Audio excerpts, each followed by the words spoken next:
Welcome to the deep dive. Look, when you think about the national budget, try not to see it as just, dry accounting. Absolutely. It's Uh, really the country's roadmap, isn't it? exactly. It hits everything you experience, daily gas prices, public sector pay, how your community feels. And that's why we're digging into the TT $59 billion 2026 national budget for Trinidad and Tobago.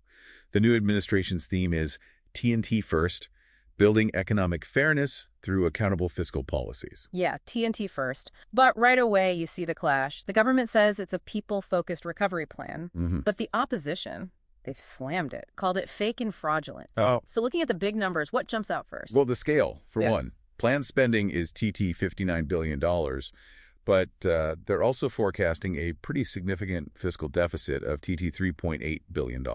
Okay, so they're planning to spend nearly $4 billion more than they expect to earn. That's the plan on paper, yes. And this is where it gets really interesting, right? The whole thing kind of hinges on the oil price they've assumed. The oil price gamble, yeah. It's pegged at U.S. $73.25 per barrel, and that figure is, well, it's contentious. $73, that feels high compared to what some analysts are saying. It is. Opposition figures are arguing that number is deliberately inflated. They're saying something closer to U.S. $53 is more realistic. And the government has a defense for that 73 thriller figure. They do. They argue it reflects projected tightening in global energy markets and future production increases. Yeah. We have to report both sides of that claim. Okay, but the implication of using that higher number is huge, isn't it? Because of the rules around the Heritage and Stabilization Fund, the HSF. Precisely. The rules link withdrawals to shortfalls in energy revenue compared to what was budgeted. So the accusation is... The accusation is that by setting an artificially high expected price, you essentially guarantee an actual shortfall on paper, even if revenues aren't disastrously low. which then legally justifies dipping into the HSF. That's the allegation, that it's a calculated way to access the nation's long-term savings for, short-term spending needs. It's a major point of contention. Right. So that fiscal pressure leads to politics you can feel in your pocket.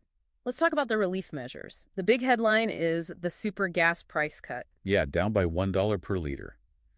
For an average driver with maybe a 50-liter tank, that's about $50 saved each time they fill up. People will definitely notice that. Oh, absolutely. It's immediate. It's classic populist relief. But it comes at a cost, obviously. Which is... Around $1 billion in foregone government revenue, money the Treasury won't be collecting. Okay, and then there's the promise to public servants. A 10% salary increase offer. Which sounds good up front, 10% bump. But there's a catch, or at least an allegation of one. Well, yeah. The opposition is claiming that 10% isn't just for 1 year. They allege it's meant to cover a 6-year period. 6 years. Wow, okay, that really changes the math on the actual annual value. It dilutes it significantly, yes. Makes the offer seem much less generous than it might first appear. So that's another area of dispute. Let's shift gears a bit. Beyond the immediate money stuff, there's a major structural change proposed. The plan to wind down CPEP and URP. Right. These are massive, long-standing social employment programs. Some call them make-work schemes, but they support thousands. And the plan is to replace them. The stated goal is to transition these workers into better-paid full-time jobs, moving away from those temporary programs. That sounds ambitious. Very.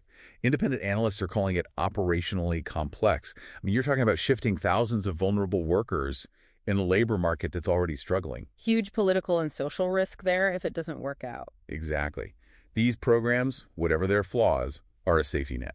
Messing with that is tricky. So wrapping this up, what does this budget mean for you, the listener? You've got this immediate relief, like the gas cut, Populist touch. but it comes with these big fiscal risks. The deficit, the oil price gamble, the potential HSF drawdowns, plus new costs like that small levy on banks and the electrical surcharge for businesses. It really presents two faces, doesn't it? Immediate gratification versus long-term fiscal questions and these complex reforms. And at the end of the day, It's all about execution.